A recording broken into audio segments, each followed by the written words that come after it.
예, 주일 예배에 나오신 여러분들을 주의 이름으로 환영합니다. 오늘 또 거룩한 예배 가운데 우리가 함께 나왔는데요. 우리 주변의 지체들과 같이 인사하며 함께 교제를 나누겠습니다.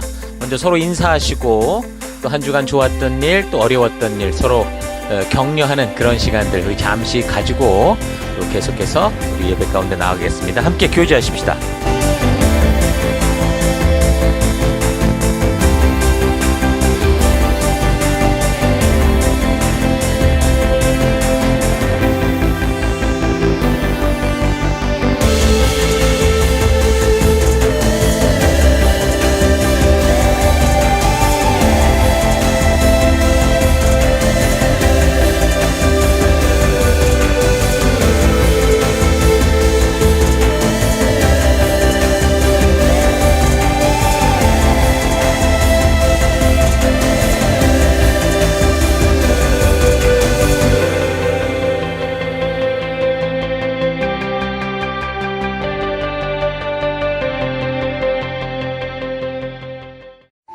예, 이제 우리가 예배 가운데 나아가기 전에 우리 잠시 지난 주간 우리의 삶들을 되돌아보십시다.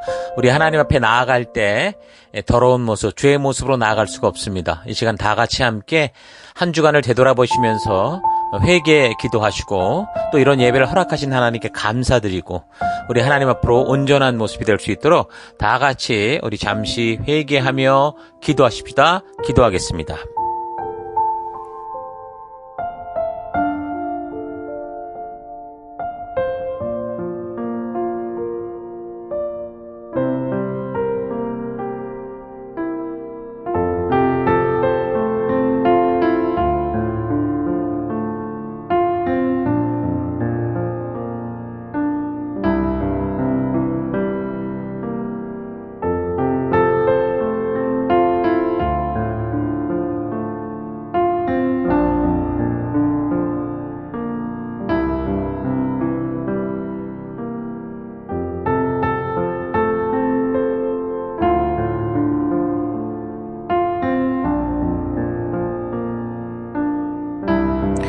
하나님, 지난 한 주간 은혜와 사랑으로 지켜주신 하나님을 찬양하며 감사드립니다.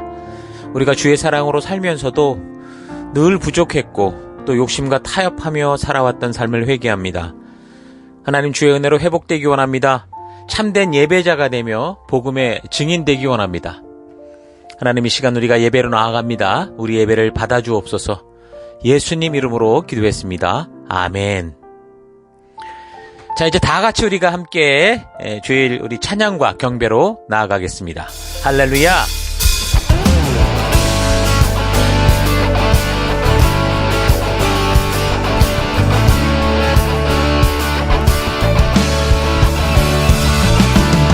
주의 집에 거하는 자 항상 주를 찬송할 것입니다.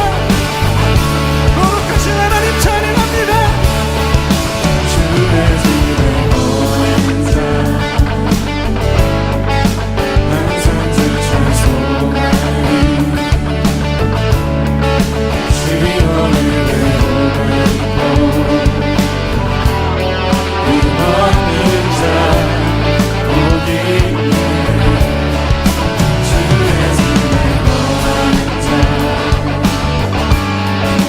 항상 주 찬송하리.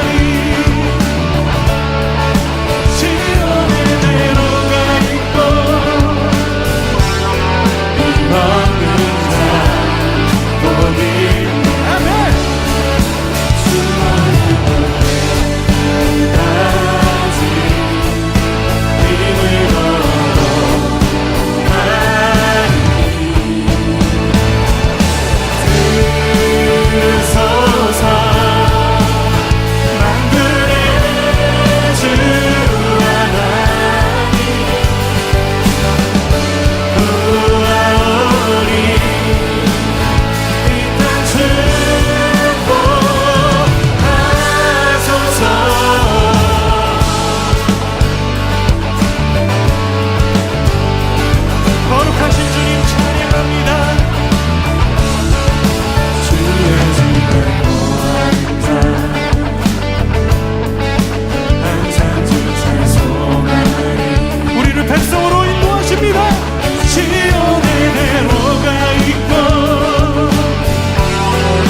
거룩하신 주님 앞에 나아갑니다. For you are holy, for you are holy, for you are holy, Lord. 시온의 대로로 인도하시네. For you are holy, for you are holy, for you are holy, Lord. 만군의 주 하나님, for you are holy, for you are holy, for you are holy, Lord. For you are holy, for you are holy, for you are holy, Lord. 들으소서 만군의 주 하나님, 우아오니 이 땅 듣고 들으소서.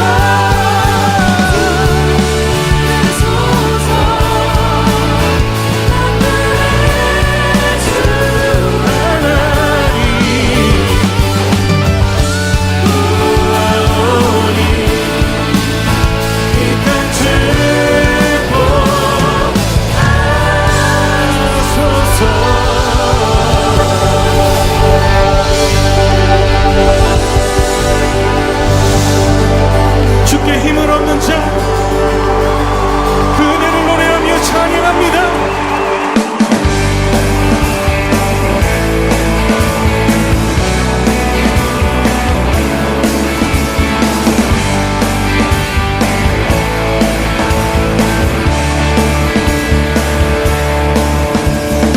Wonderful, so wonderful is your unfailing love. Your cross has spoken mercy over me. No eye has seen, no ear has heard, no heart could fully know how glorious, how beautiful you are. Beautiful one, I love you. Beautiful one, I adore. Beautiful one, my soul must sing. Powerful, so powerful, your glory fills the skies. Your mighty works displayed for all to see. The beauty of your majesty awakes my heart to sing. How marvelous, how wonderful you are. Beautiful one, I love you. Beautiful one, I adore. Beautiful one, my soul must sing. Beautiful one, I love you. Beautiful one, I adore. Beautiful one, my soul must sing. Open my eyes to your wonders anew. You captured my heart with this love. 'Cause nothing on earth is as beautiful as you. And you open my eyes to your wonders anew. You captured my heart with this love. 'Cause nothing on earth is as beautiful as you. Nothing, Lord. Beautiful one, I love you. Beautiful one, I adore. Beautiful one, my soul must sing. My soul, my soul, my soul must sing. My soul, my soul must sing. My soul, my soul must sing.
묵묵히 살아가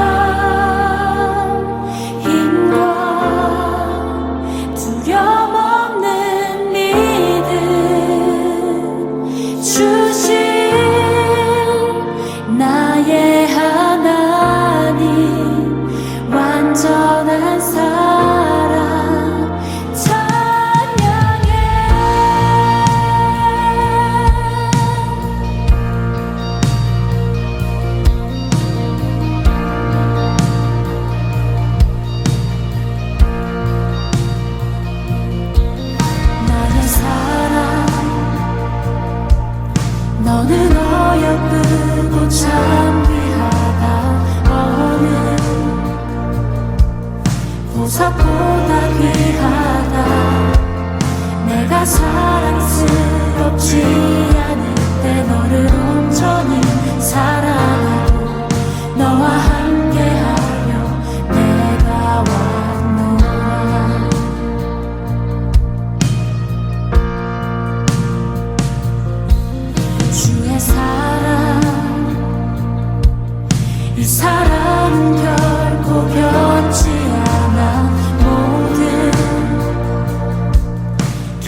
이곳에 서 있네 주임께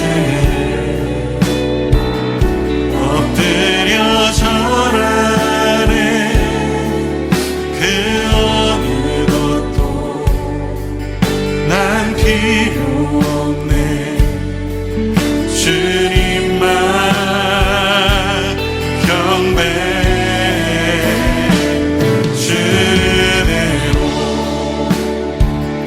이곳에 서 있네 주임께 엎드려 절하네 그 어느 것도 난 필요 없네 주님만 경배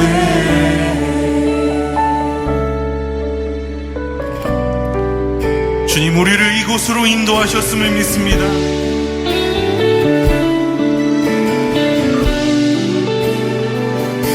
주를 위한 이곳에 주를 위한 이곳에 예배하는 자들 중에 그가 찾는 없어 주님께서 슬퍼하시네 주님이 찾으시네 주님이 찾으시는 그 한 사람 그의 회자 내가 그 사람 되길 간절히 주께 예배하네 주내로 이곳에 서 있네 주임제 엎드려 절하네 그 어느 것도 난 필요 없네 주님만 경배 주내로 이곳에 서 있네 주임께 내 삶의 주인 되신 주님 나를 향한 주님의 선하신 뜻과 주님의 말씀 앞에 나아가길 원합니다 주님 오늘 우리 가운데 함께 하시며 인도하시옵소서 우리 함께 기도하며 나갑시다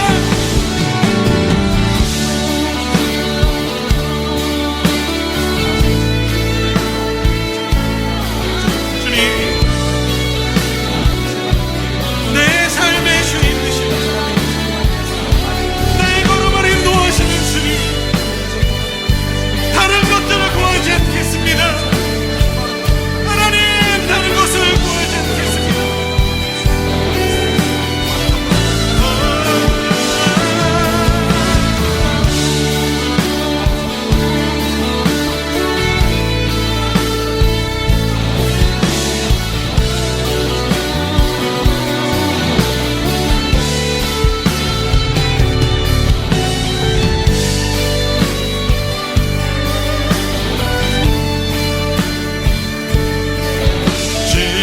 주님만 경배 주내로 이곳에 서 있네 주임제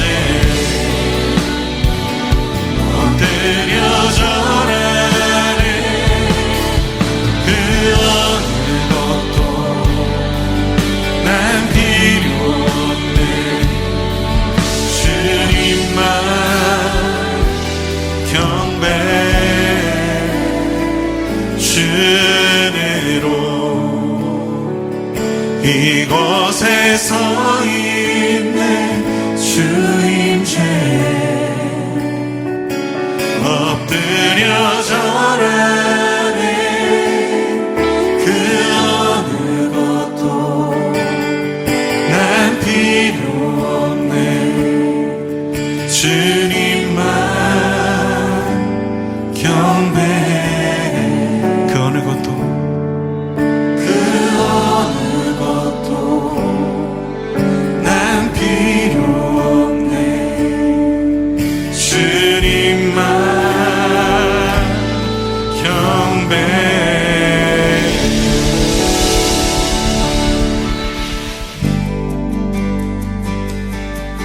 거룩하신 하나님, 주의 백성들이 주의 부르심 앞에 나옵니다.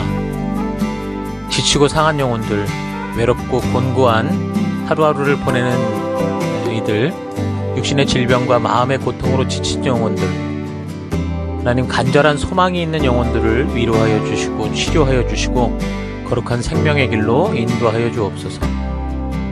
각자의 예배 처소에서 주의 얼굴을 구하며 우리 주의 임재하심이 있는 예배로 서 있습니다. 우리의 예배를 받아주옵소서.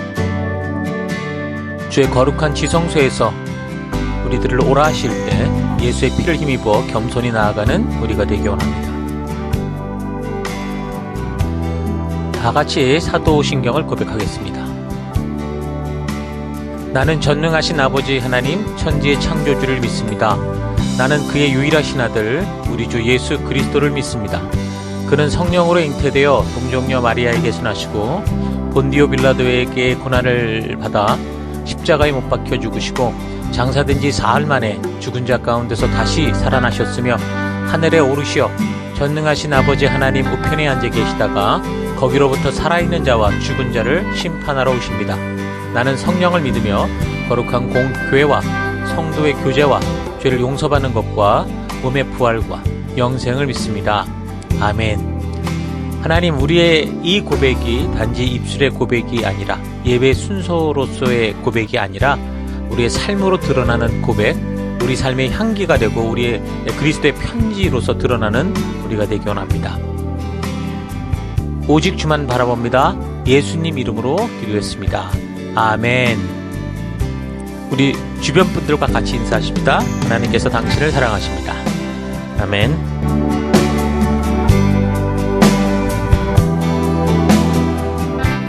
예, 11월 19일 우리 하나님 말씀도 함께 살펴가도록 하겠습니다. 자, 오늘 열왕기하 이제 8번째 시간이고요.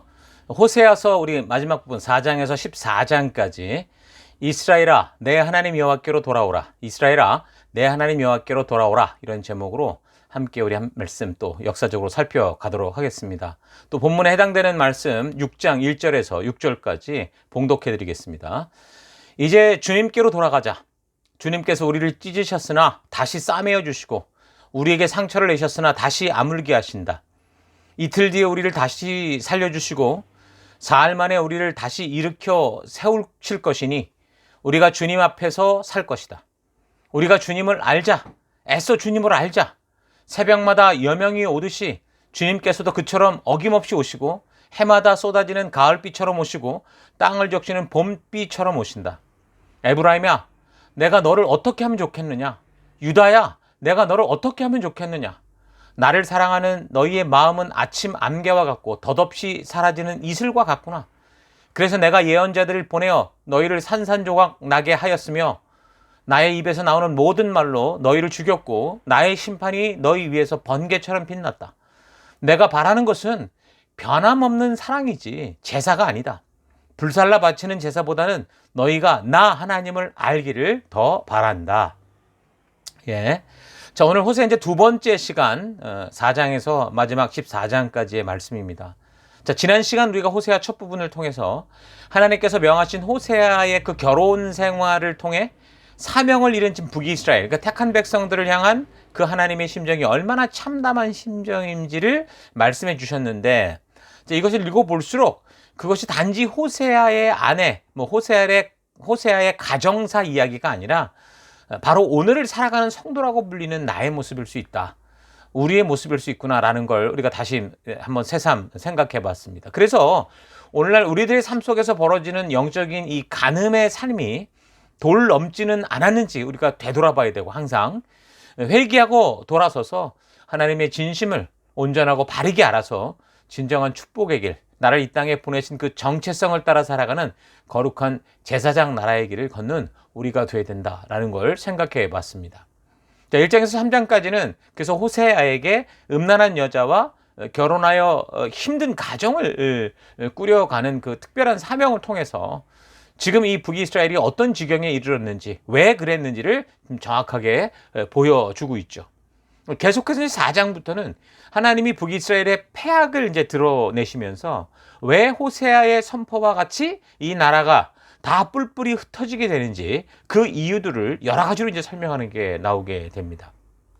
그래서 대부분 선지서들의 글 자체가 하나님의 그것이 알고 싶다, 뭐 추적 60분과 같은 그런 내용들이라고 했는데, 겉으로 보기에는 그럴듯해 보이고 괜찮게 지나가는 세상같이 보여도 사실 저들의 삶에 어떤 숨겨진 죄악들, 그러니까 치명적인 죄악들이 그 뿌리에 있고, 그래서 결국 그것이 어떻게 부패해서 멸망으로 흘러가게 되는가 하는 그 실질적인 실상을 선지자들이 드러내고 있죠. 그래서 이렇게 살아가면 결국 다 열방이 흩어질 거고, 너희가 잡혀간 그곳에서 우상을 의지하고 열강을 의지하던 태도를 다 고치고 다시 하나님과의 약속된 자리로 돌아와야 회복될 것이다.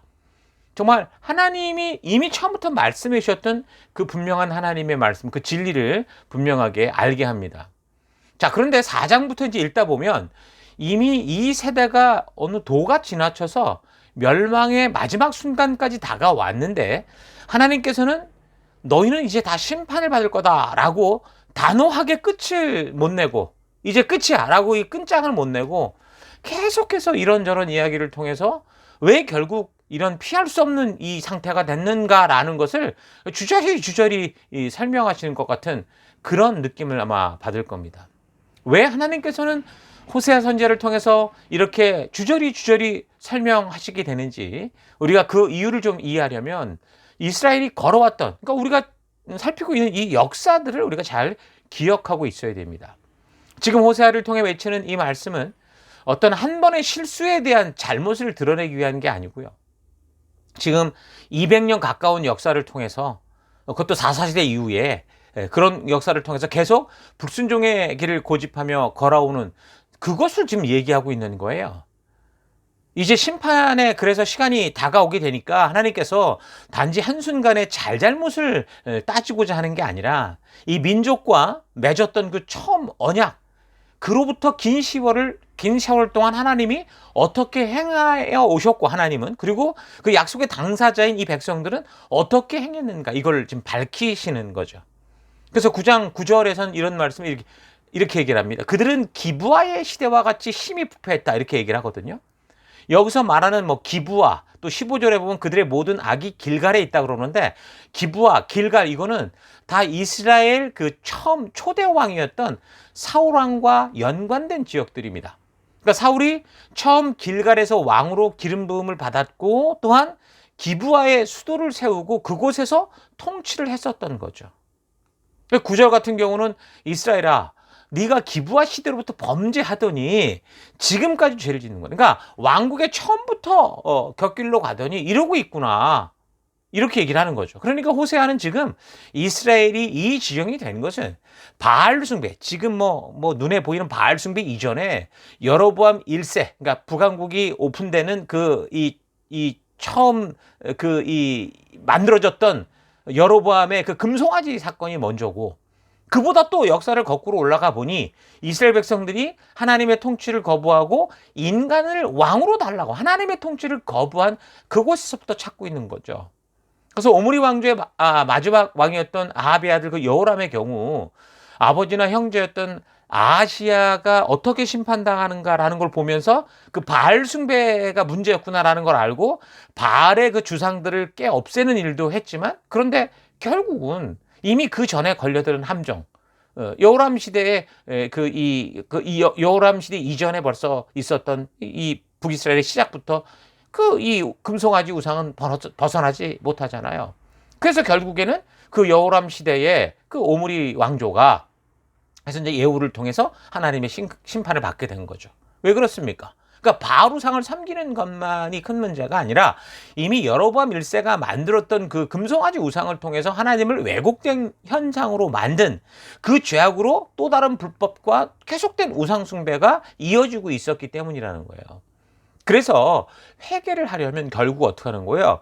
왕국의 시작 시점에 세웠던 그 금송아지 제단, 그 뿌리부터 고쳐야 될 것인데, 호세아는 그 금송아지 제단을 만드는 것 또한 사실 봤더니 이미 오래전부터, 그것도 결과더라, 그때 새롭게 생긴 게 아니라 뭔가 계속 죄를 만들어내는 그 원인이 있더라라는 걸 알게 되는 거죠. 그래서 금송아지 우상 사건보다 더 거꾸로 올라가 보면 그래서 결국은 솔로몬의 우상 숭배가 문제의 원인이었고 가장 축복된 그 순간 그는 결국 하나님을 배신하는 그런 우상으로 빠져버리는 그게 원인이었고, 또 더 거꾸로 올라가 보면 하나님의 통치를 거부하고 자기 생각대로 옳은 대로, 자기 생각에 옳은 대로 살던 시대, 어떤 시대입니까? 사사시대죠. 사사시대 그 끝에 결국 하나님은 끊임없이 사사를 통해 세워가시는데도 하나님 필요 없습니다. 인간을 왕으로 달라고 했던 바로 이 인간들의 이 본심, 이것이 벌써 그 가장 죄의 뿌리다. 그 죄를 생산하는 그 원인이다. 이것이 해결돼야 된다. 이렇게 이제 얘기를 하는 거죠. 결국 그렇게 여러분 역사가 거꾸로 올라가 보면 다 똑같은 원인들이 계속 나와요. 그래서 결국 어디까지 가게 됩니까? 결국 아담과 하와의 범죄까지 거슬러 올라가게 되죠. 그 죄의 원인은 항상 똑같아요. 그 죄악을 해결할 수 있는 길은 우리 인간에게는 없다는 거고, 그 죄악의 핵심은 뭐예요? 하나님의 뜻을 거절하고 자기 마음대로 행하는 겁니다. 그리고 그 결과는 전혀 책임질 수 없는 영원한 죽음이기 때문에 오직 하나님께서 우리를 위해 구원의 손길을 베푸시지 않으면 스스로 해결할 수 없는 절망 속에 계속 살아오게 되는 거죠. 그래서 스스로 죄의 문제를 해결할 수 없는 우리 인간들은 어떻게 해야 돼요? 하나님의 말씀, 우리를 창조하신 그 창조주, 그 언약의 주, 우리 하나님께서 직접 그 백성들에게 주셨던 그 말씀, 신의 산 언약을 따라, 그 말씀의 가치를 따라 살아가야 된다라는 겁니다.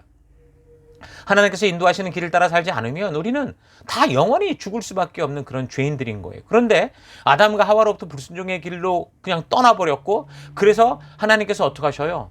독생자 예수 그리스도를 이 땅에 보내시고, 그래서 우리 스스로 도저히 해결할 수 없는 죄의 문제를 해결해 주시기 위해 십자가의 길을 걷게 하시죠.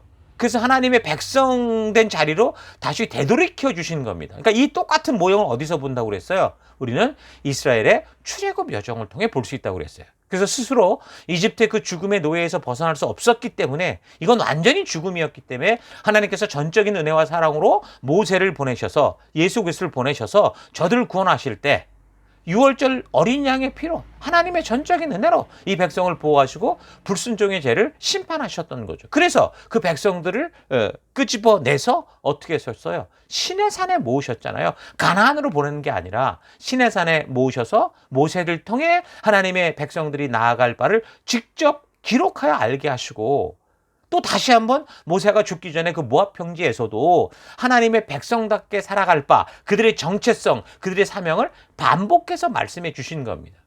그래서 약속된 땅 가나안 땅에서 살아갈 때 이 축복된 삶을 살면서도 빛과 소금된 삶을 살아서 어두운 세상 속에서 죽어가는 영혼들에게 참된 생명의 길을 알게 하는 거룩한 제사장 나라다라고 하는 정확한 정체성을 우리에게 주신 것이고, 그걸 알기를 원하시는 거죠.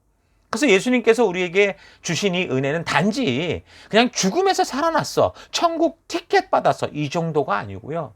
하나님의 자녀가 되는 권세, 빛과 소금답게 사는 권세, 어둠 속에 빛으로 사는 권세, 열방의 제사장으로서의 자격을, 그 정체성을 관계를 회복하는 자로서의 그런 사명을 주신 거예요. 그래서 성도에게 구원이란 하나님의 자녀로서의 시작, 언약 백성으로서의 초대일 뿐이라는 거죠. 시작이 끝이 아니잖아요. 시작이라는 거예요. 그래서 구원 그 이후에 우리는 하나님과 맺은 언약의 자리에 서서 하나님의 자녀로서 살아가겠다고 하는 이 믿음의 결단, 매일의 결단을 통해 우리가 살아가는 곳곳에서 열방의 제사장 나라여 빛과 소금으로 살아가는 거고, 그래서 그곳에서 그의 자녀답게, 하나님의 자녀답게 살아가는 그 삶을 성화의 삶이다, 하나님의 백성된 삶이다, 이렇게 얘기를 하는 겁니다.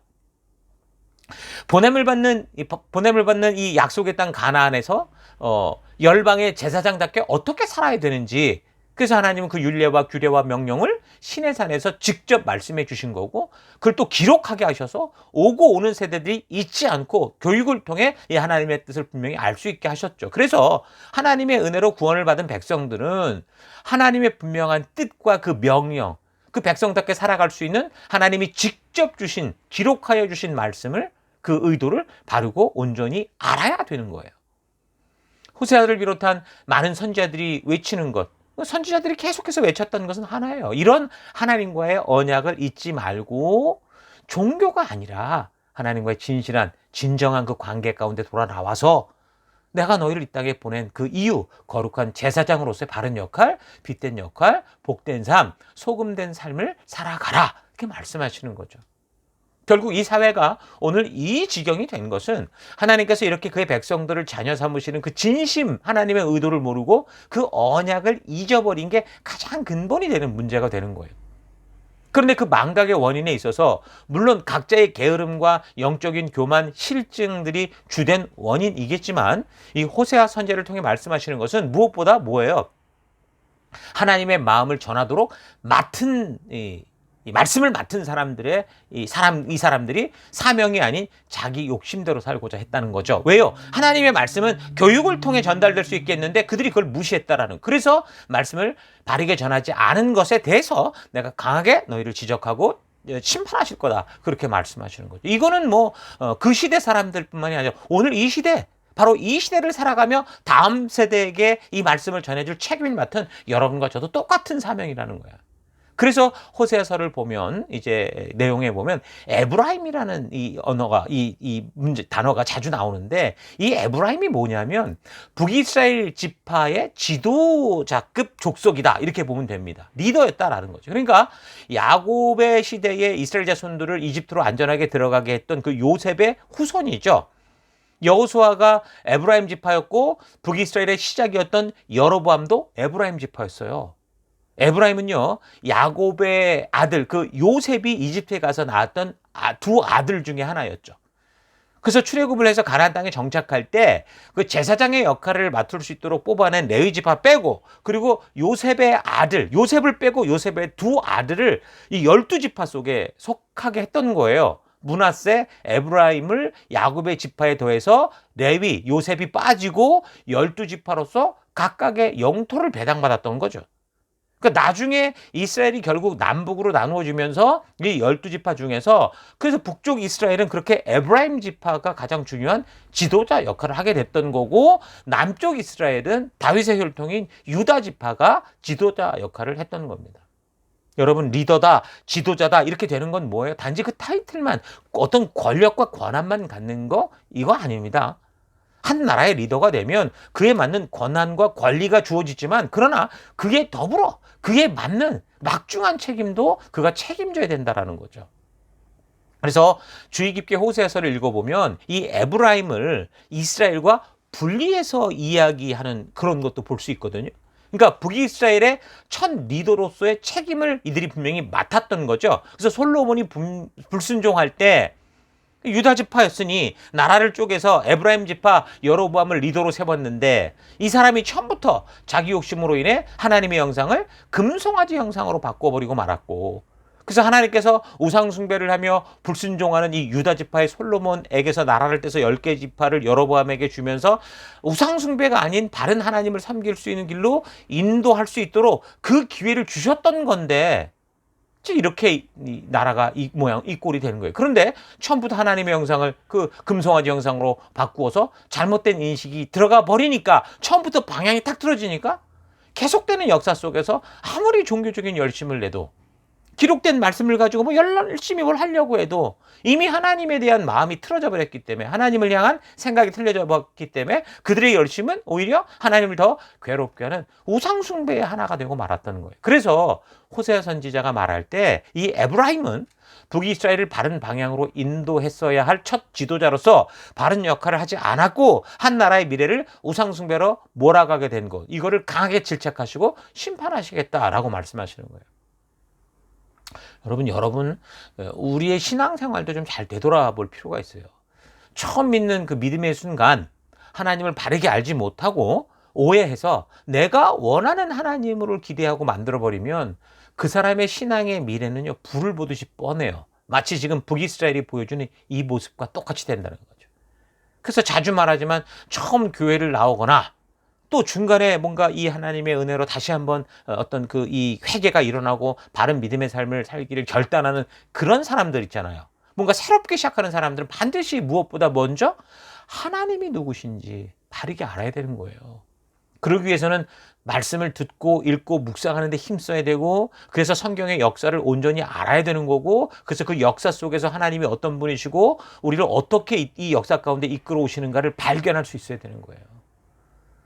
또한 먼저 구원의 은혜를 알고 내 가정, 내 사회, 내 나라, 내 교회에 나아가서 열방을 향해 하나님의 사랑을 전하도록 부름받은 리더들, 이 성도들, 이 리더들은 에브라임 지파의 그 여로보암처럼 하나님을, 교회를 왜곡된 형상으로 막 자기 생각대로 바꾸면 안 되는 거죠.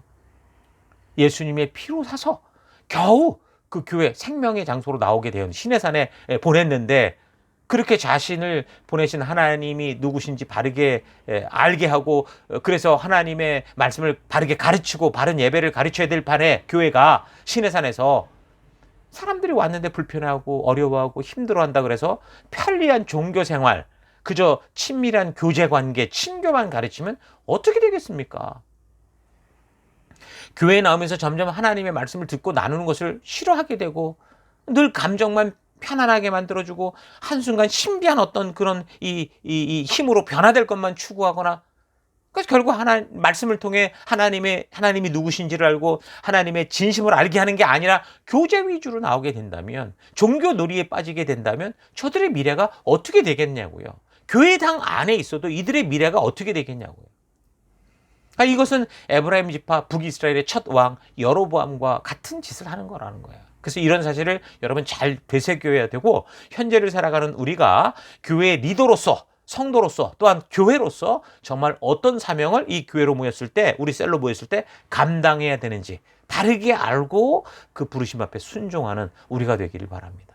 호세아 선지자가 지금 이스라엘이 이 지경에 이르게 된 이유를 여로보암의 금송아지 사건을 넘어 이스라엘 백성들이 하나님을 버리고 인간을 왕으로 세워달라고 한 거기까지 올라가서 이야기를 하는데, 이것을 통해서 죄가 끊어지지 않고 있는, 뭔가 해결되는 것 같은데 계속 이 개가 토한 것을 먹듯이 반복되는 그 이유를 밝히고자 하는 거예요.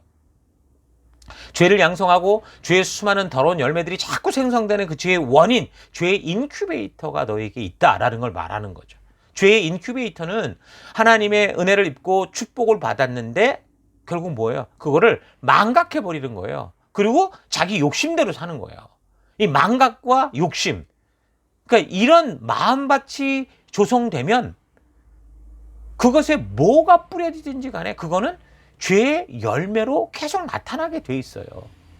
그것이 바알 숭배든 아세라 목상이든 자녀를 제물로 바치는 몰래 우상이든 교만과 사치와 음란이든 게으름이든 요즘 과한 종교적 열심이든 하나님의 은혜를 잊고 자기 생각과 욕심대로 살아가는, 기준을 잃은 이 조건만 딱 이런 밭이 되면 그 죄는 끊임없이 버라이어티한 모습으로 아주 다양하게 드러나게 돼 있죠. 이런 이야기에 대해서 로마서가 분명하게 말해줍니다. 1장 26절. 이 때문에, 뭐 때문에요? 은혜를 잊고 은혜를 잊어버리고 고집스럽게 마음의 정욕대로 살고자 하기 때문에 하나님께서 그들을 부끄러운 욕심에 내버려 두셨으니 곧 그들의 여자들도 순리대로 쓸 것을 바꾸어 영리로 쓰며 동성애한다, 그 말인 거죠. 이런 얘기가 쫙 나오는 거예요. 그러니까 하나님의 은혜를 잊고 하나님의 뜻을 버리고 자기의 생각에 옳은 대로, 욕심대로, 정욕대로 살면서 그 마음에 하나님 말씀 듣는 것을 싫어하고 하나님이 원하시는 것이 무엇인지도 관심이 없는 그런 삶은 죄를 배양하는 인큐베이터가 되어서 이제 신앙을 시작하는 사람들, 열심히 하나님의 뜻대로 살려는 사람들까지 죄악된 함정, 음란과 거짓과 편리와 이 세상의 화려함 속에 빠뜨려버리는 그런 사탄과 같은 짓을 하게 된다라는 겁니다. 여러분, 이 은혜를 망각하는 것, 자기 생각대로 살아가는 것, 이 두 가지만 딱 이게 맞아버리면 이건 애쓰고 노력하지 않아도 사탄은 구경하면서 로마서가 말해주는 이런 죄의 다양한 열매들을 이렇게 저렇게 따먹으면서 사탄이 배불러하는 거예요. 그 열매들이 무럭무럭 끊이지 않고 죄의 열매들이 무성하게 자라게 되죠. 어떤 한 가지 죄를 끊는다고 모든 게 없어지는 게 아니라 또 다른 죄악의 열매들이 스멀스멀 계속 나타난다. 왜요? 하나님의 은혜를 잊고 하나님의 말씀을 외면하며 자기 생각대로 사니까 우상숭배에 빠지게 돼서 그 죽음의 이집트 땅에서 구원해서 가나안의 주인이 되게 해도 하나님을 배신하고, 사울왕의 경우는 어땠어요? 아무것도 아닌 그 사람을 왕으로 세워 이스라엘의 이 나라를 좀 맡겨도 하나님을 배신하고, 솔로몬의 경우 아버지 다윗의 영광으로 말미암아 최고의 어떤 그런 하나님의 나라를 만들어낼 그 사명을 주었음에도 하나님을 배신하고, 그저 평범한 백성으로 고통당하며 영원히 살아갈 에브라임 지파의 그 여로보암이라는 사람을 세워서 10개 지파를 떼어내어 하나님 나라를 세우려고 했어도 하나님을 배신했고, 불순종하는 여로보암 집안을 심판하고 온전히 좀 빛이 좀 제대로 돼달라고 보냈던 오므리 왕조도 그 하나님 결국 배신하고, 또 그렇게 불순종하는 오므리 왕조를 심판하고 다시 또 빛이 되려고 했던 예후 왕조도 결국은 또 그런 기회를 가지고 하나님을 배신하고. 그러니까 역사를 통해 보는 사건과 사고, 그 주인공들은 다 다른데요, 이 모든 사람들의 죄 패턴 다 똑같은 거예요. 자격도 없는 상황에서 하나님의 전적인 은혜로 구원을 얻어, 마치 우리 아닙니까? 주인된 삶, 하나님 나라 백성되게 하나님 자녀다라고 살게 해주면 이 그 은혜를 금방 망각해서 잊어버리고, 하나님을 마음에 두기 싫어하고, 하나님을 자기의 욕심이 원하는 우상의 형상으로 바꾸게 되는 거죠. 이렇게만 되면, 마음밭이 이렇게 되면 죄는 아주 다양성을 띠고 버라이어티하게 각양 그 시대의 유행의 모습으로 꽃을 피우게 돼 있어요. 하나님의 은혜를 망각해가는 것이 가장 치명적인 거죠. 인간은 모든 것을 기억할 수 없고 점점 잊어갈 수밖에 없는 그런 존재지만, 여러분, 성도된 우리가 잊지 말아야 되는 것, 다른 건 다 잊어도 잊지 말아야 되는 것은 이렇게 하나님이 어떤 일을 행하셨는가라고 하는 하나님의 살아계심, 하나님의 은혜를 잊어서는 안 된다라는 거예요. 하나님이 주신 이 거룩한 은혜를 나는 망각하고 있는지 아닌지 그 증상들을 보면 알 수 있죠. 첫째 뭡니까? 은혜를 받았을 때는 그렇게도 달고 기뻤던 말씀의 미각이 상실이 돼요. 말씀을 점점 멀리하게 되죠. 그리고 하나님과의 그 기뻤던 약속이, 하나님과 기뻤던 그 예배가 지루해지고 실증이 나고 게을러지기 시작합니다. 은혜를 받았을 때는 정말 피곤한 몸을 이끌고라도 기도의 자리로 나고 묵성의 자리로 나가서 그 자리가 그럼에도 기뻤고, 새벽을 깨우고 밤을 지새워 기도를 해도 그 하루를 기쁨으로 이길 수 있었는데, 은혜를 망각하기 시작하니까 순종의 삶에 피곤과 바쁘다는 식의 핑계와 변명, 이미 어제보다 우리를 더 잘 살도록 하나님이 더 좋은 상황을 줬는데 다 힘들고 어렵다는 거예요. 그러니까 핑계와 변명이 생기기 시작하죠. 그러면 어느샌가 하나님의 말씀을 더더욱 멀리하게 되고, 그러면 이제 이 어떤 방어벽이 무너진 거기 때문에 죄가 치고 들어오죠. 점점 더 강한 죄와 또 그 죄가 죄의 요새를 만들게 되는 거예요. 그 결과가 뭐가 되겠어요? 하나님과의 관계로 인해 감격했던 믿음의 삶이 어느샌가 종교로 변질되어 있는 거죠. 그래서 뭔가 교회에서는 되게 열심인데 뭔가 그것은 늘 구린내가 나는, 뭐가 이게 아닌 것 같은, 늘 영적으로 허기지는 그런 삶이 되는 거예요. 여러분, 하나님이 우리를 구원하신 그 은혜를 망각하지 마십시오. 근데 인간은 망각의 존재죠. 그래서 하나님은 출애굽의 사건들로부터 기록하게 하셨던 거예요. 다 기록하게 하시고, 그래서 절기 때가 될 때마다 기념하게 하시면서 그 백성들로 하여금 잊지 않도록 또 후손에게 잘 가르치라고 신신당부하시고, 너무 소유하니까 아예 어떤 건 명령으로 못 박아서 그렇게 하라고 하셨던 거예요. 그런데 그 명령을 받은 지도자부터 하나님의 말씀을 가까이 하지 않으므로 스스로 망각하고, 그래서 결국 빛의 사명, 거룩한 제사장의 사명을 감당해야 되는 이 백성들이 오히려 바알의 선교사, 정욕의 선교사, 종교의 선교사가 돼서 점점 욕심과 이생산과 타협하는 즐거움 속에 패망의 길로 가고 있는 거예요. 지금 호세아 선지자가 바로 이 사실을 외치고 있는 겁니다. 그래서 호세아서를 통해 우리가 바르게 인식하고 깨달아야 되는 것은, 하나님의 구원의 은혜를 잊지 않고 하나님의 자녀됨의 의미를 바르게 알아서 말씀을 통해, 그러니까 여호와의 마음을 바르게 알아야 된다는 거, 이걸 우리가 놓쳐서는 안 된다는 거, 하나님이 누구신지를 바르게 아는 것의 중요성을 우리가 깨달아야 돼요. 이미 1장에서 3장을 통해 언약의 백성들이 약속된 길이 아니라 자기 욕심대로 걷는 것을 바라보는 하나님의 마음이 어떤지를 우리가 그 비유를 통해 파악했듯이, 하나님께서 왜 이렇게까지 그의 마음을 우리에게 알게 하시고자 하는가, 이걸 바르게 알아야 되는 거죠. 하나님을 바르게 모른다는 건 뭐예요? 10계명의 1, 2, 3계명을 다 어기게 되는 거예요. 하나님의 약속에 딱 첫 시작부터 빗나가는 거예요. 하나님을 자기 생각대로 각색한다, 2계명이죠. 그렇게 하면 어떻게, 당연히 하나님이 아닌 다른 신들이 만들어져, 당연히 1계명이 무너지게 돼요. 그러니까 하나님의 이름을 망령되이 여기고 헛되이 부르고 헛되이 찾는 3계명을 어기는, 그러니까 하나님을 바르게 모르면 1, 2, 3계명이 어긋나 버리게 된다는 거죠. 그러면 모든 게 다 틀어지는 거예요. 그러므로 내 안에 내가 만든 금송아지 하나님을 다 버리고 하나님께서 성경을 통해 계시하여 보여주신 이 온전하신 하나님, 신실하신 하나님, 나를 죽음에서 불러서 사명의 자리로 보내신 그 하나님의 의도를 바르게 알아야 돼요. 그리고 더 나아가서 그 계시의 말씀을 통해 그 하나님께서 도대체 나에게 뭘 말씀하셨고 나는 어떻게 이 시대를 살아가야 되는지를 우리가 온전하게 알아야 되는 거예요. 그리고 나서 이 세상에서 내가 뭘 할까, 어떤 직업을 가질까, 어떻게 할까, 이렇게 돼야 되는 거죠. 우리의 무너진 삶, 삐뚤어진 성품, 괴팍한 죄의 습관들이 깨지고 온전해지는 길은 오직 하나밖에 없습니다. 하나님의 은혜를 잊지 않는 것이고 내 가족, 내 친구 그룹, 내 직장, 내 사업장, 내 학교에 나를 이렇게 보내신 하나님의 의도, 그 마음, 나의 정체성을 바르게 아는 것밖에 없어요. 그래서 호세아 선지자도 여호와를 알자, 바르게 알자, 하나님의 진실한 마음을 알자, 그렇게 외치는 거예요. 하나님의 의도를 알자. 자, 이런 것이 호세아서라고 하는 이 전체적인 안목을 가지고 여러분들이 이 호세아서를 읽고 묵상해 가면 성령께서 이 역사를 통해 우리에게 말씀해 주시는 그 하나님의 마음을 우리가 깨닫게 될 겁니다. 자, 이런 안목을 가지고 짧게 살펴보면 4장 보십시오. 내 백성이 지식이 없음으로 망하도다. 그러니까 세상 지식을 말하는 게 아니라 하나님을 아는 지식, 하나님의 의도를 모른다, 그 말인 거예요. 이 지식은 단지 알고 있는 정보를 말하는 게 아니에요. 하나님의 진심을 알고 있느냐, 이걸 말하는 거죠. 사람들은 더 깊이 알아갈수록 실망하고 절망해요.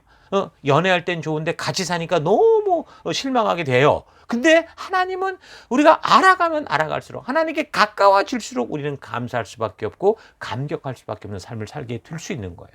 그런데 뭐라고 그래요? 네가 지식을 버렸으니, 그러니까 하나님의 의도를 잊어버렸으니 나도 너를 버려 내 제사장이 되지 못하게 할 것이야. 하나님 주셨던 사명인데 내가 그걸 못하게 하겠다는 거예요. 네가 내 하나님의 율법을 잊어버렸으니 나도 너 자녀를 잊어버리라. 그러니까 하나님도 사람들이 하나님의 진심을 계속해서 외면하고 고집을 피우면 어쩔 수 없다는 말이죠. 하나님이 복수하겠다는 게 아니에요. 늘 말하지만 이거는 하나님을 잊는 순간 나타나는 그들의 증세인 거예요, 그냥. 그래서 하나님은 레위지파를 구별하고 제사장으로 세워서 하나님의 뜻을 온전히 전하는 그 교육의 중심에 있게 하셨죠. 그런데 그 제사장들, 목사, 리더, 교회, 강단, 이게 하나님을 사람들에게 더욱 이해시키고 하나님의 진심을 알게 하는 이런 사명을 감당하지 않고 더 나서서 권력자들과 결탁하고 이 세상의 유행과 같이 흘러가면서 폐악을 행하고 있었다라는 거죠. 그래서 5장, 제사장들아 이를 들어라. 제사장이 누굽니까? 사명을 맡은 자들이죠. 왕족들아 귀를 기울여. 왕족이 누굽니까? 그들도 리더입니다. 너희에게 심판이 있나니 너희가 미스바에 대하여 올무가 되며 다볼 위에 친 그물이 됩니다. 그러니까 백성들을 바른 길로 인도해야 될 리더들이 이 백성들로 하여금 자기의 생각과 욕심에 따라 하나님을 이용하도록 탐욕과 본능을 따라 살아가는 죄악의 길로 이끌었다, 그거예요. 리더들의 행동과 말, 무엇보다 믿음대로 살아가고자 하는 그 노력이 참 중요한데, 교회 안에서 우리가 정말 주신 말씀의 가치를 따라 그렇게 그 하나님의 기초를 따라가는 게 중요한 건데, 근데 그렇지 않았다는 거죠. 자녀가 부모를 보고 배우는 것처럼 우리의 교회 안의 지체들도 리더들의 삶을 보고 배우기 때문이라는 거예요. 근데 이제 북이스라엘 리더들은 어땠던 거예요? 저들이 먼저 하나님이 아닌 세상의 가치를 따라 이중적으로 살은 거예요. 그러면서도 위기를 만나면 하나님을 찾는 게 아니라 어떻게 했어요? 이들이 강대국 왕을 찾아요. 그 결과 오히려 그들에게 도움을 주겠다고 왔던 그들로 인해 잔인하게 짓밟히게 된다는 거죠. 그래서 그런 저들의 만행에 이 세계 누구도 너희를 돕지 않을 거다. 그러니까 너희 스스로 만든 이 함정 속에 빠졌을 때 누군가 손을 내미지 않을 거다, 그 말인 거예요. 그래서 6장, 오라 우리가 여호와께 돌아가자. 여호와께서 우리를 찢으셨으나 도로 낫게 하실 것이요 우리를 치셨으나 우리를 싸매어 주실 것이다. 그러니까 이 구절은 호세아가 지금까지 외친 그 심판이 코앞에 다가왔으니까 그런 일이 있기 전에 여호와께 돌아가자고 외치는 것이라고도 하고, 이 백성들이 도저히 하나님을 찾지 않으니까 결국 강대국 이 아수르에 끌려가 고생하게 될 때 너희가 비로소 하나님을 알겠구나, 이렇게 말하는 거다라고도 합니다. 그런데 흐름상 볼 때 코앞에 닥친 심판이 정말 임하기 전에 돌이키자는 선지자의 어떤 안타까움 외침으로 우리가 보는 게 더 좋겠죠. 자, 그런데 이 메시지가 선포되는 이 시기가 언제였습니까? 북이스라엘로서는 최고의 전성기 시절이었죠. 언제예요? 여로보암 2세 때. 여로보암 2세 시대 부흥기였는데 그런데 백성들은 귀를 막았습니다. 하나님이 그들이 늘 뭐 없다 해서 충성히 챙겨줬더니 그들이 하나님을 모른 척하는 거죠. 사람은 편리하면 살만하면 배부르면 하나님을 잊어요. 여러분 이 세상 기독교 역사를 보세요. 우리나라의 기독교 역사를 보세요. 다 배고플 때가 아니라 배부를 때 다 무너졌어요. 축복을 받고 나서 다 무너지고 변질되고 타락된 것을 여러분 보면 분명히 우리가 부인할 수 없을 겁니다. 하나님은 백성들이 한 번뿐인 인생을 살아가며 죽을 고생하지 않고 여기서 주신 이 축복된 삶을 살 수 있도록 하기를 원하시는데 근데 도저히 말을 들어먹지 않으니까 이렇게 말씀하시는 거예요. 에브라임아, 유다야, 네가 도대체 어떻게 해야 되겠냐? 너 어떻게 하려고 그러니? 6장 4절. 에브라임아, 내가 너에게 어떻게 해줄까? 유다야, 내가 너에게 어떻게 하리? 아쉬울 때는 그렇게도 하나님을 간절히 찾다가 조금 배만 부르면 마치 아침 이슬처럼 하나님을 향한 마음이 금세 사라져 없어지는구나 이런 거죠. 그러면서 거짓되이 모은 돈으로 예배당이나 크게 짓고 더 화려한 예배 제사 드린다고 하면서 종교 의식만 더 휘황찬란하게 만들어서 겉으로는 보면 마치 진실한 제사처럼 제대로 된 예배처럼 보이는데 그런데 어떡하는 거야? 결국은 그게 아니더라는 거죠. 그래서 6장 6절 거기 보세요. 뭐라고 그래요? 나는 인애를 원하고 제사를 원치 않고 번제보다 하나님 아는 걸 원한다. 인애를 원한다. 제사나 번제가 아니다. 하나님께서 하나님과의 바른 관계를 위해 행하게 하신 그 규례잖아요. 제사와 번제는. 근데 하나님과 바른 관계를 세우는 예배로서가 아니라 하나님을 자기들이 원하는 우상으로 만들려는 내가 써먹으려는 예배로 만드니 그런 예배는 더 이상 원치 않는다라고 말하는 거예요. 결국 인애를 원한다라는 것은 율법의 핵심, 인권과 공평과 평등에 관련된 하나님의 그 가치를 실현하는 삶을 원하는 거지 제사를 원하는 게 아니다. 이걸 말하는 거예요.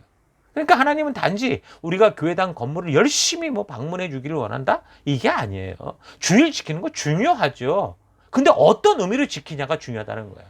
단지 우리가 교회당을 오래 다니고 봉사 많이 하고 헌금 많이 내고 또 성경을 많이 읽기를 원하는 그런 게 아니고요. 그 말씀을 통해 하나님의 진실한 마음, 그 의도를 알고 나를 이곳에 있게 하신 그 부르심 따라 살아가자는 거예요. 성경을 그렇게 읽었는데도 율법이 단지 종교적 규율로만 그렇게 다가온다면 여러분 우리는 뭔가 성경을 좀 잘못 읽어왔던 거죠. 단지 종교적인 정보를 늘려갈 뿐이고 그 말씀을 통해 하나님의 진심을 만나지 못하고 있는 거예요. 그러니까 자꾸 2단, 3단에 빠져가고 하나님은 기독교인을 원하는 게 아니고요. 하나님의 마음을 아는 하나님의 부름받은 그 자녀, 하나님이 누구신지를 알고 자신이 누구인지를 알아 보내신 그 세상 속에서 빛대로 살아가는 그 남은 자를 하나님이 원하시는 믿음의 사람을. 그런데 7장 11절 에브라임은 어리석은 비둘기같이 지혜가 없어서 애굽을 향하여 부르짖으며 아수르로 가는 거다. 이게 무슨 말입니까? 하나님 그의 백성들이 하나님의 마음을 알고 진심을 만나기 원하는데 이 리더들이 지금 하나님을 찾는 게 그 공경에 처한 어려움 속에서 하나님을 찾아오는 게 아니라 애굽으로 이집트로 아수르로 가서 강대국에 빌붙더라. 거기서 살 길을 찾겠다고 허덕거리더라 이 말입니다. 위기 속에서 도무지 위에 계신 하나님을 찾지 않고 그냥 사람들끼리 하나님 필요 없어 우리끼리 살겠어 이러고 있다라는 거죠. 예언자들을 통한 끝없는 음성은 뭡니까? 이집트를 찾지 말고 아수르를 찾지 말고 위에 계신 하나님을 찾아라. 그러면 너희가 산다라는 건데. 근데도 지도자들은 하나님을 아는 그 지식이 없기 때문에 어떻게 하고 있어요? 하나님을 찾지 않을 뿐 아니라 온 백성들을 거짓된 곳으로 이끌고 가고 있는 거죠. 그런 불순종의 삶이 계속되니까 이제는 주인도 몰라보는 그 똥개나 미친 개처럼 제 주인을 물려고 덤비는 짓을 하는 거예요. 7장 15절. 내가 그들 팔을 연습시켜 힘있게 하였으나 그들은 내게 대하여 악을 꾀하는도다. 훈련시켜놨더니 주인을 물더라 그 말입니다. 하나님이 이 백성을 전멸의 위기에서 전적인 은혜로 구원하여 열광과 비교될 만한 나라로 만들어줬더니 이제 저들이 그 힘으로 하나님을 배신하고 세상과 손잡고 하나님을 더욱더 힘들게 하더라는 거죠. 호세아 선지자가 지금 이런 하나님의 가슴 아픈 이야기를 하고 있는 거예요. 아무런 살 희망도 없는 저들을 당신의 손으로 구원해서 깨끗이 씻기고 살집도 주고 건강하게 세워주었더니 오히려 사람을 향해 하나님을 강도라고 고래고래 소리 지르는 이상한 건져줬더니 나보러 돈 내놓으라는, 내 보따리 내놓으라는, 너무도 황당한 이 상황을 어떻게 표현하냐. 9장 10절을 보면 옛적에 내가 이스라엘을 만나기를 광야에서 포도를 만난 같이 하였으며 너희 조상들을 보기를 무화과 나무에서 처음 맺힌 첫 열매를 봄같이 하였거늘 그들이 바알볼에 가서 부끄러운 우상에게 몸을 들임으로 저희가 사랑하는 우상과 같이 가증해졌도다. 곧 죽게 된 이스라엘 백성들을 그 이집트에서 구원해서 시내산에서 사랑의 언약을 맺으셨고, 그래서 마치 첫사랑과 결혼하듯이 그렇게 새 신부로 만들어 그들을 이렇게 이끌어오고 있는데, 이것들이 전부 우상을 찾아가 바람피고 있는 거예요. 자신들의 정조를 팔아버리고 더럽혔다, 이 얘기를 하는 거죠. 여러분, 브레이브하트라는 영화에서 보면 그 영국이 스코틀랜드를 지배를 할 때 그 지배권을 강화하려고 짓누르려고 결혼하는 신부가 남편하고 첫날을 보내는 게 아니라 그 성의 성주에게 그 순결을 뺏기는 그런 법을 만든 걸 볼 수 있죠. 이건 주권을 잃은 민족의 수치고 누가 봐도 치가 떨리고 도저히 용납이 안 되는 그런 장면이잖아요. 그런데 지금 이 이스라엘이 자기들 스스로 그렇게 우상을 찾아가, 자기들 스스로가 하나님의 은혜로 거룩하게 된 신부의 정조를 다 세상에 팔아버리더라, 이 얘기를 하는 거예요. 고멜이라는 음란한 아내를 둔 호세 선자가 이 말을 전할 때 얼마나 뼈저리게 그 가슴 아픔을 공감했겠습니까? 여러분들이 이런 뼈저린 하나님의 가슴 아픔을 느낍니까? 이런 호세아의 절규를 가슴으로 이해해야 하나님의 그 뼈저린 심정을 바르게 알 수 있게 되는 거예요. 이런 하나님의 심정은 신약 성경을 통해서는 수백 번 읽어도 잘 안 보일 거예요, 아마. 단지 십자가를 무조건 용서받는 사랑의 기계로만 볼 뿐이지, 그 안에서 찢어지고 있는 자신의 아들을 죽였어야 되는 하나님의 그 가슴 저미는 아픔과 눈물을 보기가 쉽지 않죠. 그 사건만 보고서는. 그래서 우리는 성경을 창세기로부터, 이 창조의 순간부터 역사적인 순서를 따라 바르게 살펴가야 되는 거예요. 구약 성경, 특히 율법서와 역사서와 예언서를 제대로 읽어야 비로소 하나님의 심정을 볼 수 있어요. 그리고 오늘날 여기 뭐 유대교, 기독교, 이슬람 이런 이 종교들이 이렇게 오랜 이 이후에, 이 언약을 맺은 이후에 거의 4,000년이 흘러가는 이 시기 왜 이 지경이 되는지, 어떤 눈으로 봐야 되는지 볼 수 있는 눈을 가질 수 있어요. 그래야 십자가의 그 고통 속에서 피 흘리는 가슴 아픈 하나님의 진심, 십자가에서 하나님의 눈물을 만날 수 있는 거죠. 단지 채찍 맞고 가시관 쓰고 피 흘리는 어떤 그런 비참한 사진을 보면 그때 막 감정적으로 약해지는 그런 게 아니라, 그렇게까지 나를 사랑하셔서 그 고통을 나를 위해 받으시는 그 하나님의 가슴 아픈 통곡 소리, 이거를 우리가 들을 수 있어야 되는 거예요. 구약의 역사 동안 하나님이 행하신 이런 가슴 아픈 이야기들을 우리가 바르게 알아야 지금 예수님이 그 십자가에 처참하게 달리신 그 모습을 보면서 그 상처 하나하나 속에 담긴 하나님의 찢어지는 눈물, 찢어지는 가슴을 만날 수 있는 거죠. 구약의 이런 사건들을 알지 못하면 십자가는 그냥 감정적인 대상이 될 뿐이에요. 구약의 역사를 통해 끝까지 돌아서지 않고 욕정대로 살아가는 백성들을 향해 안타깝게 절규하는 하나님의 그 통곡과 눈물을 보지 못하면, 신약을 살아가는 우리는 감정이 메마를 때, 필이 좋지 않을 때, 뭐 자기 욕심대로 하고 싶을 때 언제라도 또다시 예수님을 십자가에 또 못 박아 죽이려고 하는 그런 짓을 할 겁니다. 구약을 잘 보면 신약을 그래서 바르게 이해할 수 있는 거고, 계시록의 말씀들까지도 여러분 이제 온전히 이해할 수 있는 그런 눈이 생길 거예요. 하나님께서 그 더럽혀진 백성을 예수의 피로 씻어 거룩하게 새로 신부 단장을 해놓으니까 그 정결한 몸을 가지고 스스로 창녀의 소굴로 들어가서 음란한 삶을 살아가는 것을 보는 하나님의 심정은, 정말 호세아가 음란한 아내 고멜 찾아와도 또 다시 도망쳐서 옆집 남자에게 안겨있는 그 심정을 이해하기 전에는 여러분 잘 모를 거예요. 하나님의 순수하고 진실한 사랑을 더럽게 내다버린 그 이스라엘을 향한 이 하나님의 가슴 끓는 이야기, 호세아는 바로 그런 이야기인 겁니다. 그래서 11장 1절, 이스라엘이 어렸을 때 내가 사랑하여 내 아들을 이집트에서 불러냈거늘 선지자들이 그들을 부를수록 그들은 점점 멀리하고 바알들에게 제사하며 아로새긴 우상 앞에서 분향하였느니라. 이 세상이 다 죽음의 길로 가니까 그 잘못된 길을 밝히고 참된 길이 무엇인지 알게 하려고 이 세상에 선교하려고 이 이스라엘을 불러냈는데, 이들이 그 보냄을 받은 그 땅에 가서 오히려 저들에게 선교당해버리더라. 이거죠. 여러분 한번 생각해 보세요. 한 교회에서 선교사를 파송했는데 그 사람이 가서 이슬람으로 개종을 하고 자살 폭탄 치고 죽는 게 천국 가는 길이라고 외치면서 이슬람 선교사 이맘이 됐다고 한번 생각해 보십시오. 지금 이스라엘이 그 지경이니 얼마나 하나님이 가슴 아프시겠습니까? 마찬가지로 오늘 이 시대의 성도라고 하는 사람들이 교회에서는 천사 같은데 하나님의 말씀 하나도 듣지 않고 세상에 나가자마자 사탄을 방불케 하는 그런 욕심스러운 삶을 살아가고 있다면 하나님의 가슴이 얼마나 아프시겠습니까? 하나님은 그래도 선지자들을 보내 바르게 가르치고 온전히 돌아오라고 눈물로 외치시는데 이 백성들이 끝까지 욕정과 욕심대로 살아가는 죄악의 땅에서 요지부동인 거예요. 그러니 어찌하겠습니까?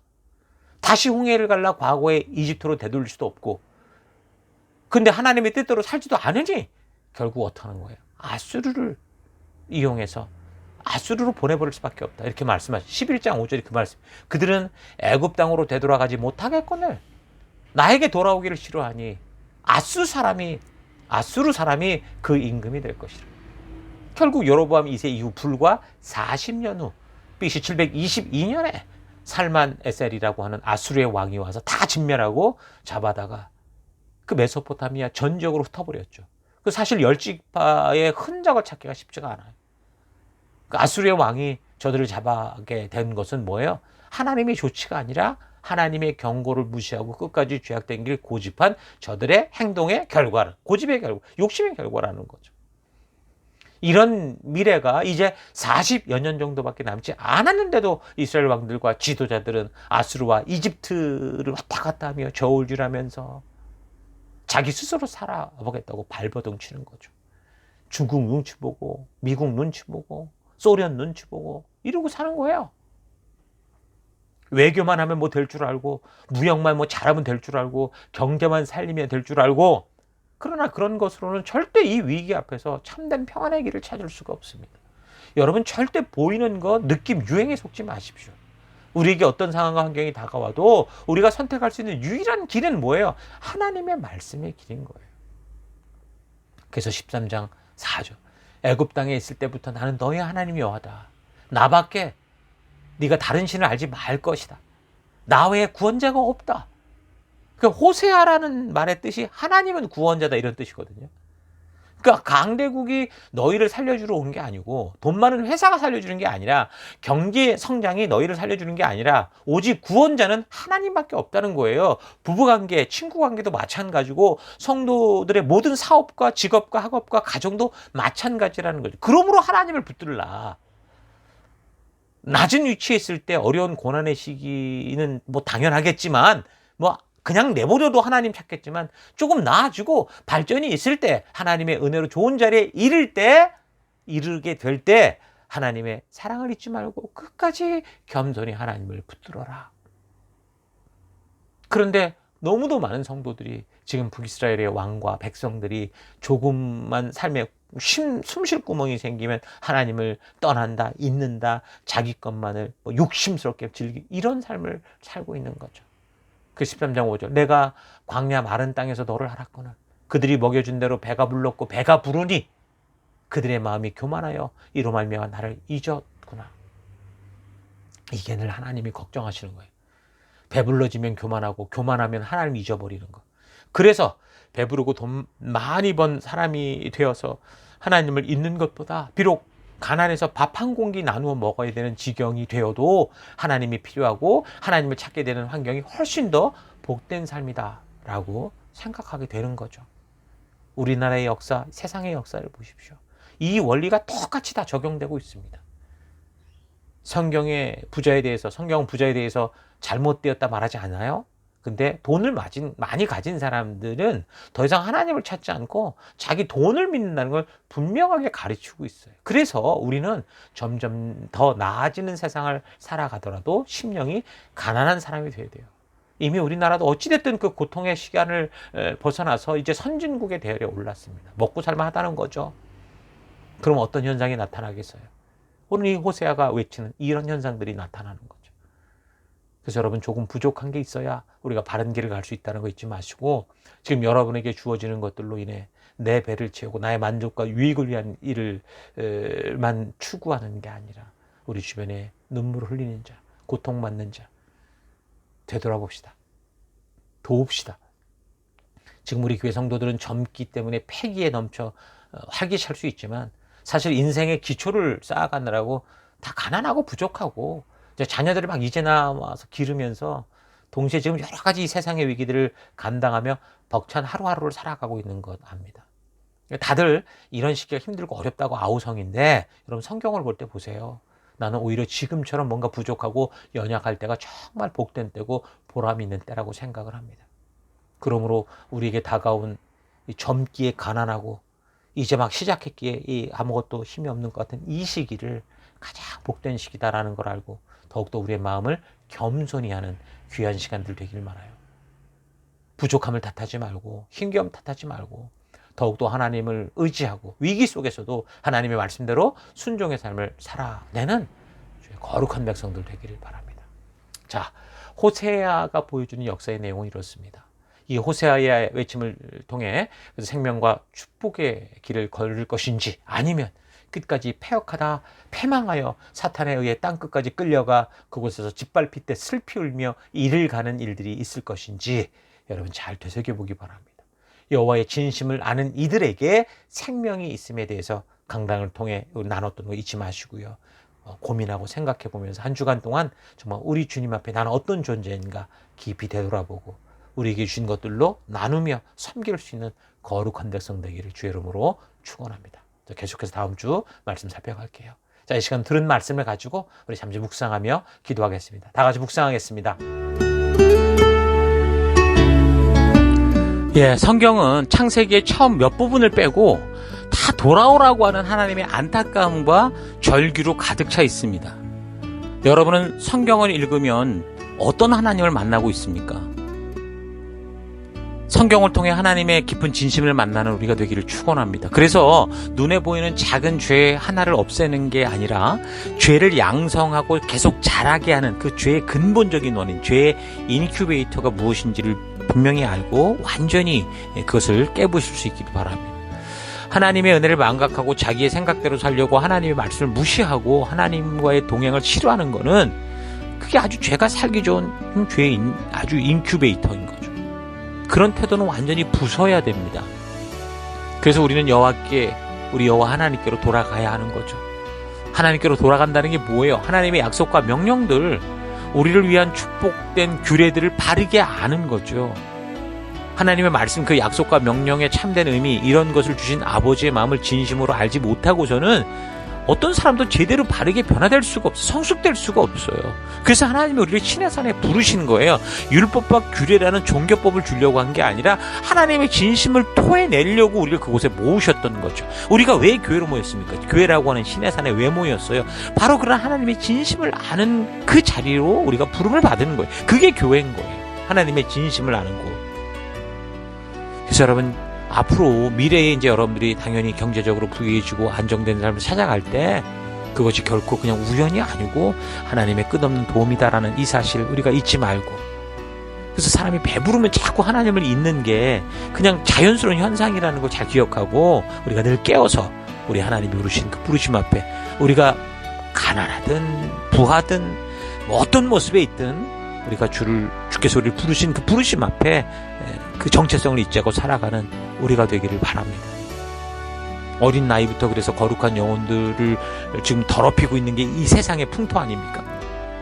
어려서부터 애들이 변질돼 버리면, 그러니까 처음 이 방향부터 잘못 잡히면 이게 큰일이라는 건데, 그래서 우리가 믿는 사람들이 깨어나야 돼. 이 영적인 전쟁을 알아야 돼요.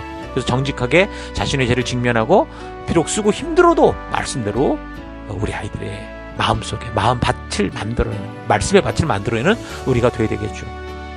회개의 눈물을 흘렸던, 말씀으로 말미암아 감동의 눈물을 흘렸던, 눈물을 흘리는 게 중요한 게 아니라 그 말씀이 말씀하신 대로 내가 변화되고 있느냐가 중요한 거예요. 말씀대로 삶의 변화가 없는 예루살렘 성전, 예배, 찬양, 경배, 그 모든 것은 하나님이 돌 위에 돌 하나도 남게 않고 다 없애하실 그런 죄악일 뿐이에요. 입이 아니라 삶으로 변화되는 우리가 되기를 바랍니다. 죄악된 삶을 청산하지 못하는 것은 하나님의 은혜를 잊은 거고 하나님의 약속과 명령을 바르게 배우지 않고 가르치지 않았기 때문이라는 거죠. 하나님의 은혜, 십자가의 사랑 잊지 말고 약속과 명령을 부지런히 배우고 하나님의 인격적인 사역에 감사하며 날마다 새롭게 변화되는 우리가 되기를 바랍니다. 이 시간 우리가 들은 말씀을 돌이켜보면서 내가 온전히 주님의 그 마음을 알지 못하고 처음 방향부터 오해하고 있었던 게 있으면 우리 하나님께 회개하고 바르고 온전하게 깨어지고 주께 나오는 귀한 시간 되기를 바랍니다. 회개하시고 또 하나님, 내가 정말 주님 나를 부르신 그 부르심대로 살아가는 내가 되기를 기대하고 소망합니다. 그렇게 함께 기도했으면 좋겠어요. 그래서 첫 번째, 하나님 은혜를 망각하고 내 생각과 느낌대로 살던 나를 용서해 주옵소서 회개하시고, 둘째, 하나님 십자가의 그 사랑을 날마다 묵상하여 말씀을 사랑하고 하나님의 진심을 아는 내가 되길 원합니다. 그래서 죄의 열매를 없애는 게 아니라 죄의 뿌리를 뽑아먹는 내가 되길 원합니다. 기도하시고, 세 번째, 하나님 주께서 여러 가지 은혜를 베풀어 지금보다 나아지는 삶을 살아가게 할 때 하나님, 내가 교만하지 않고 겸손하게 우리 하나님의 마음을 따라 약한 자들을 돕고 이 시대를 바르게 나아가게 할 수 있는 열방의 제사장 된 자로서의 삶을 살기를 원합니다. 우리 다 같이 잠시 함께 기도하겠습니다. 기도하십시다.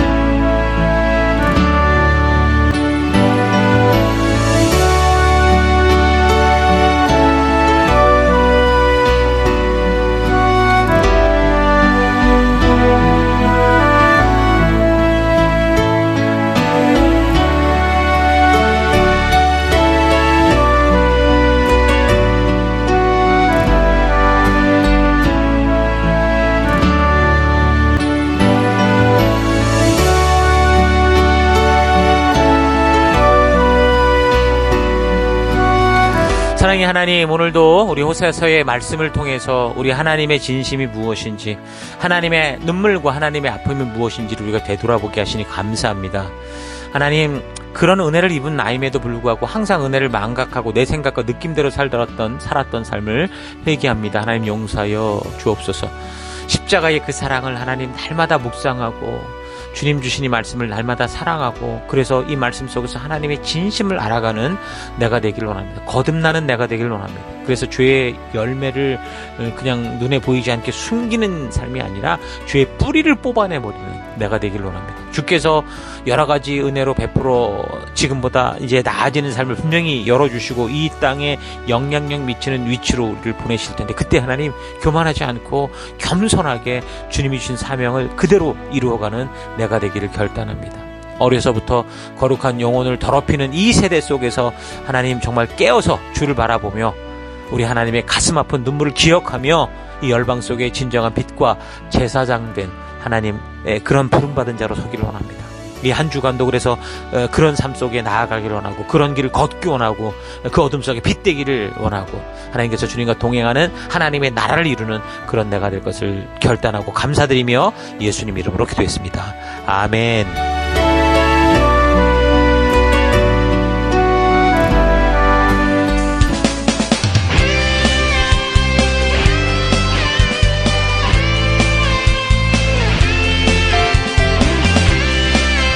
2023년 11월 19일 교회 소식을 함께 나누겠습니다.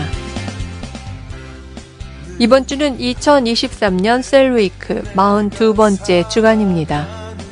주중에 함께 모이는 셀 모임은 그냥 교회에 가면 모이는 소그룹이라는 개념을 넘어 우리에게는 이것이 성도의 삶의 터요, 하나님 나라인 교회입니다. 하나님이 그의 백성들을 위해 준비하신 가정입니다. 하나님께서 구원받은 백성들을 위해 영적인 가정을 준비하셔서 주 안에서 새롭게 태어난 생명들이 그곳에서 먹고 자라며 성장할 수 있게 준비하신 것이 진정한 교회인 셀입니다. 그래서 우리는 각자의 영적인 가정 셀을 통해 서로 사랑과 관심을 가지고 함께 연결된 영혼 한 사람 한 사람이 스스로 주도성을 가지고 말씀의 가치를 따라 살아가는 성도답게 강건해져 갈 수 있도록 강단을 통해 전달되는 하나님의 말씀을 부지런하고 성실하게 나누며 말씀의 꼴을 바르게 먹여 바른 성경적 정체성을 가질 수 있도록 해야 합니다.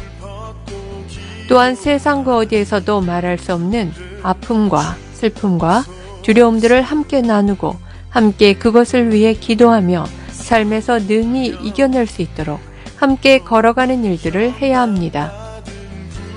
그래서 사랑의 돌봄과 성경과 역사를 통해 하나님의 의도를 알게 하는 교육이 셀로 함께 모이는 부르심의 목적임을 잊지 말고 하나님이 부르신 바른 방향을 향해 바른 방법으로 서가는 우리가 되십시다. 하나님께서 우리의 회복과 축복을 위해 준비하신 셀 모임으로 적극적으로 모여주시기 바랍니다.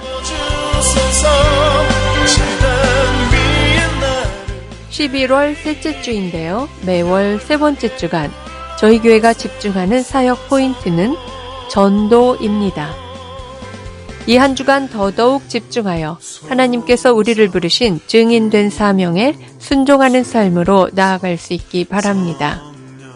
전도는 성도가 구원받은 이유이고 교회로 존재하는 목적임을 잊지 말고 더더욱 우리의 삶의 현장에서 사람들을 하나님의 마음이 있는 곳으로 인도하고 회개하고 하나님 나라로 들어올 수 있도록 하는 전도에 힘쓰는 우리가 되십시다.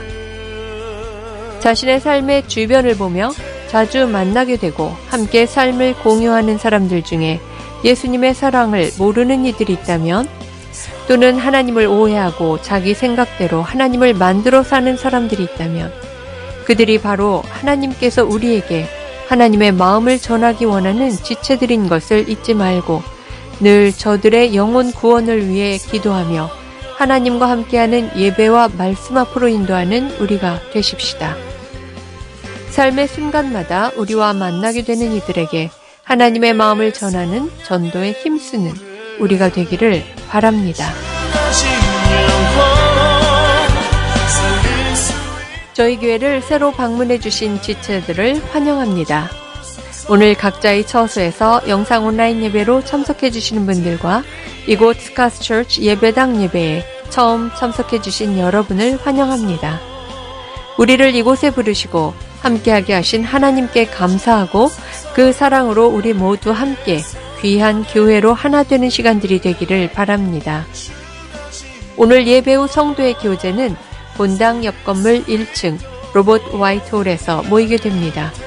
함께 오셔서 귀한 성도의 교제 가운데 하나님의 은혜와 축복을 경험하실 수 있기 바랍니다. 주중에는 연결된 셀들과 온라인 오프라인을 통해 모이는 셀 모임이 있습니다. 각 셀마다 정해진 요일에 온라인으로 또는 오프라인으로 함께 모이고 있으니 셀 모임에도 적극적으로 참여하여 하나님의 마음이 담긴 성경과 역사를 지체들과 함께 나누며 하나님 안에서 나는 누구인지를 바르게 알아가는 축복된 시간들을 나누시기 바랍니다. 다음 주일 예배는 스카스 처치 예배당에서 드립니다. 우리가 예배를 드리고 있는 멜번시티 CBD 안에 있는 스카스 처치 본당에서 2시에 예배를 드립니다.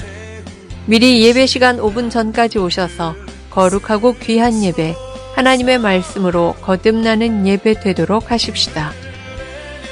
우리가 드리는 예배는 계속해서 매주 영상으로 미리 준비되어 교회 사이트에 매주일 오전 6시에 업로드됩니다. 또한 교회 유튜브에도 같은 시간에 업로드가 되니 어떤 이유로든 예배당 예배를 나오지 못하게 되는 경우 각자가 처한 처소에서 각자 가능한 시간에 하나님의 부르심 앞에 스스로 나아가 예배 드리실 수 있기 바랍니다. 내가 처한 어떤 상황과 환경 속에서도 변함없이 거룩한 예배자로 서서 온전한 예배를 드리실 수 있기 바랍니다. 지금까지 11월 19일 교회 소식이었습니다. 한 주간도 믿음으로 말씀 따라 승리하는 여러분들 되시기 바랍니다. 하나님 말씀. 계속해서 우리 함께 우리 교회가 존재하는 목적을 외치고 축도로 예배를 마치겠습니다. 2023년 사람을 세우는 교회임을 잊지 않고 살아가는 교회 되기. 그 사명을 감당할 때 사랑을 가지고 사명을 이루는 교회 되기. 하나님이 주신 방향을 잃지 않고 열심을 다하는 교회 되기. 사명을 위해 구별하신 열방의 제사장 나라 거룩한 교회 되기. 어떤 상황과 환경 속에서도 하나님의 말씀대로 용기 있게 순종하는 교회 되기. 아멘. 자, 이런 부르심 잊지 마시고 우리 각자 번뇌를 받은 삶의 더 곳곳에 나아가서 이 세상의 풍요와 또 화려함 속에 우리가 타협하는 게 아니라 부르신 사명을 따라 거룩한 빛과 소금된 열방의 제사장다운 삶을 사는 여러분 되시기를 주의 이름으로 축원합니다. 다 같이 기도하겠습니다. 이제는 우리 주 예수 그리스도의 은혜와 하나님의 그 크신 사랑하심과 성령님의 감화, 감동, 위로, 축복, 충만하심이 내가 원하지 않아도 성경과 역사를 통해 하나님을 바르게 알지 못하면 교회 안에서도 금송아지 하나님을 진짜 하나님이라고 착각할 수 있다라는 사실을 깨닫고 오직 성경과 역사를 통해 하나님의 하나님 되심을 온전히 알고 그 부르심을 따라가기를 결단하는 모든 백성들을 위해 이제로부터 영원토록 함께 하실지어다. 아멘. 하나님 말씀에